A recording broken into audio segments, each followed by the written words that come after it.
स्वाती जेवण करून आपल्या बेडरूममध्ये येते. आकाशचा विचार करत असते. आतापर्यंत कोणी तिला म्हटलं नव्हतं की पिऊ नको. उलट पाजून कसा फायदा उठवता येईल शोधायचे.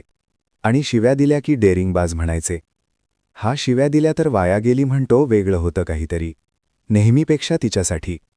आकाशशी बोलून बराच वेळ झाला होता. पण तो तिचा विचारात अजूनही होता. मूर्ख आहे म्हणते कारण आपल्याला अनुकूल गोष्ट बरोबर आणि त्याविरुद्ध सांगणारा मूर्ख. प्रत्येकाचं असतं. पण चांगला वाईट प्रत्येकाला कळत असतं. मी तर म्हणेल दिवसभर आपण केलेल्या गोष्टीचा विचार करून ज्या गोष्टीनं झोप लागत नाही, मन अस्वस्थ होतं, ती कृती वाईट. तीही काहीतरी आपण चुकतो आहे म्हणाली. बदलू उद्या. आणि टेकवते पाठ. सकाळी. नंदा परमार, उठा हो. बाथरूममध्ये कुणी आहे. आवाज येतो आहे. सुधीर परमार, कुणी नाहीच होप. 5 वाजले आहे, कोण राहील? सुनंदा परमार, ये कौन है? आता हो, आणा आपली बंदूक. सुधीर परमार, कधी घेतली?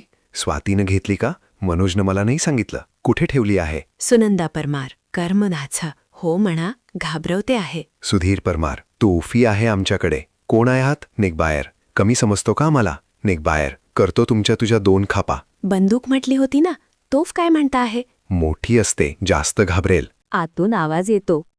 का रे, तोफ आहे ना, बांधते तुम्हाला दोघांना आणि पाठवते चंद्रावर बिना यानाची आणि करते तुमची हजामत बिना पाण्याची. चोर नाही, भूत आहे. स्वातीच्या आवाजात बोलत आहे. दार बाहेरून बंद करून पळून जाऊ. आतून आवाज. का रे पाळकुट्यानो, पोरीला सोळालं आणि पळालं का? मग मी काय करेल? खूप मटण खायची तिला. खाते. केस चेहरेवर टाकून स्वाती बाहेर निघते. स्वाती, ये बाई, अवदसा म्हणते तू हिला? मला वाटलं बोलावते मला. बोलाली. मी आहे अवदसा. सरस्वती बसली होती तुझ्या जिभेवर. झालं खरं. सुधीर परमार म्हणायचो ना, बोलू नको. लेकराला बोलली. आता अवदसा काय केलं तर? सोडशील तू माझ्या लेकराला? स्वाती, माफी मंगावी लागेल. पोरगी तुझीच आहे का? अवदसा म्हणते खाऊ का हिला? हो, माफ कर अवदसा. कशीही असली तरी करेल सहन. मुलगी आहे. पोरगी आहे. देते त्रास, देव दे. आई आहे, करील सहन.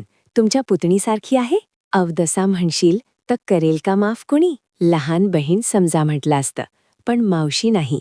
किती साधी तिची आई. अवदसा आमचा, यांचा बहिणीसारखे आहे. तुम्ही काही करू नका पुतणीला. तुमच्या स्वार्थी. मला समजते बालभारती. चलाखी करते आली.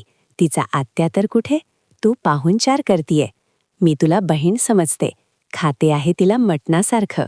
नको, करेल